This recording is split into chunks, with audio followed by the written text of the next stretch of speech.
আসসালামু আলাইকুম আমার ভাই ও বোনেরা, আশা রাখি সকলে ভালো আছো। যে যেখানে আছো ভালো থাকো, সবসময় আল্লাহর কাছে এই প্রার্থনা করি। এই যে আজকের রেসিপিতে আছে খাসির মাংস, মুগ ডাল দিয়ে রান্না করব, সাথেই থাকো। চলে আসলাম রান্না করার জন্য। এই যে তেল দিয়ে দিই, পেঁয়াজ দিয়ে দিলাম, পেস্ট করা পেঁয়াজ।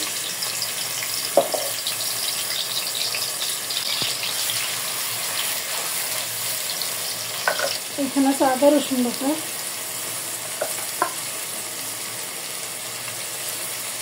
হলুদের গুঁড়া, তেজপাতা,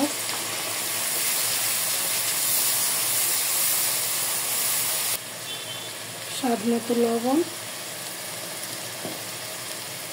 এখানে আছে ধনিয়া, জিরা, শুকনো মরিচ একসাথে পাড়ায় পেস্ট করে নিচ্ছি।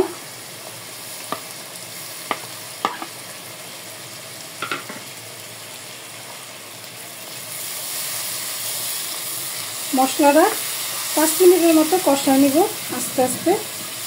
এই যে মশলাটা একদম পুরোপুরি কষায় নিছি, এখন মাংস দিয়ে দেব। বিসমিল্লাহ।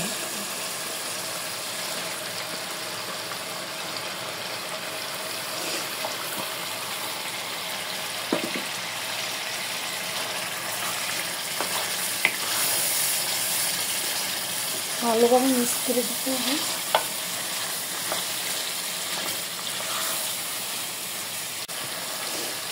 মশলা, সব ধরনের মশলা এখানে গুঁড়ো করা আছে।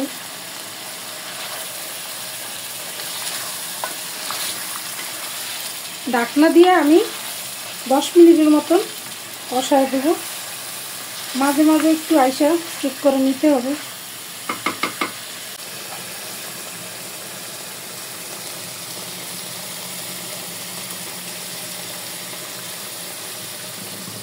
ঢাকনা দিয়ে দিলাম।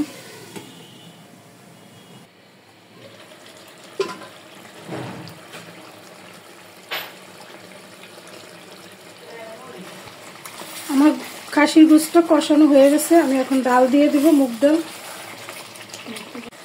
এই যে মুগ ডাল আমি ধুইয়া হালকা একটু ভাজি করে পরে আধা ঘন্টা ভিজিয়ে রাখছিলাম।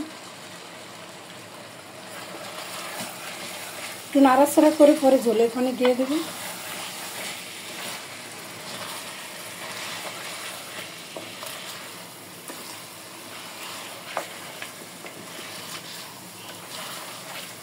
আর কয়েকটা আলু সাথে।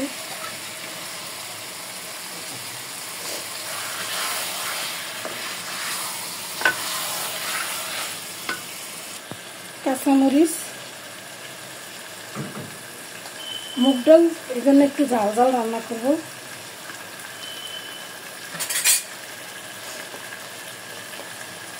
গোলমরিচ,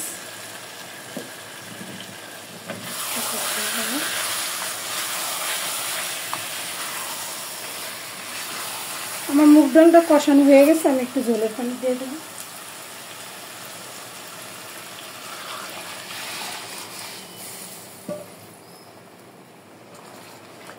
ডালটা যখন ভালোভাবে ফুটে উঠবে তখন চুলার আঁচটা কমাই দিতে হবে, একদম ডিম আঁচে দিয়ে রান্না করতে হবে, মিডিয়াম আঁচে আর কি রান্না করতে হবে।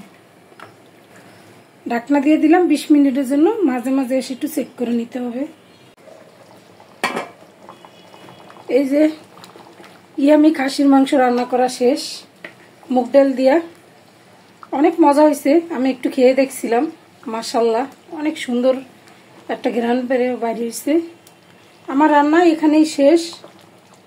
আপনারা যারা এইভাবে ট্রাই করেন না, ট্রাই করে দেখতে পারেন। আলহামদুলিল্লাহ অনেক মজা হয়। যে যেখানে আছেন সবাই ভালো থাকেন। আজকের জন্য এখানে বিদায়। আল্লাহ হাফেজ।